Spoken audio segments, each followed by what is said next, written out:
I don't really see my faith as like based on like biblical truths. That's not how Yeah, I no, like interpret what it means for me to be a Christian, or to be like, I suppose if you had to like nail down what a Christian is, I'd say it's about like following a way of life that Jesus inspired. Yeah. But even that, to me, like, I think I would more define it as being like instilling a set of values I agree with that. with our children, and that's more about what it means to me. Yeah.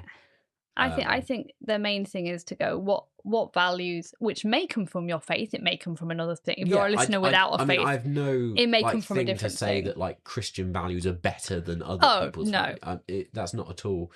That's why I prefer to talk about faith rather than Christianity, because I do have a more sort of Yes, I just think it helps people because that's our cultural context that we're in. But yeah, as people can tell, because like 2 of my sisters have converted to another religion, my family weren't terribly like, you have to follow this line and that's it. Yeah. I think as long as at home you've got a space where you're in a setting where you go, you know what, it's up to you. If you think this what that we learned at church, if you think that was true, that's fine.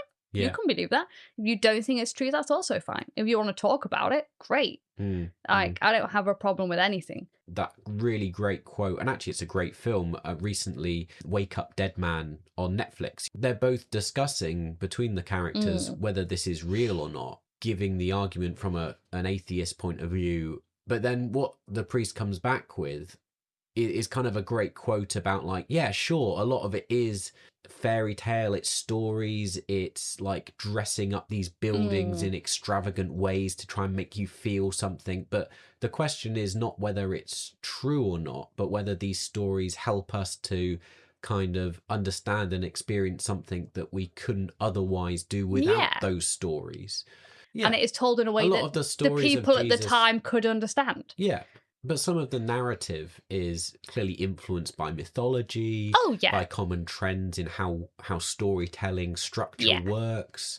Personally works in translation. I always have a big problem that obviously we're reading in English and that's not the language it came from, so you don't have the context, you don't have the words, you don't have the full understanding. I get annoyed when we talk to people who are very strict and they're like, well, this is what it says and that's what you have to do. But I'm like, well... Yeah.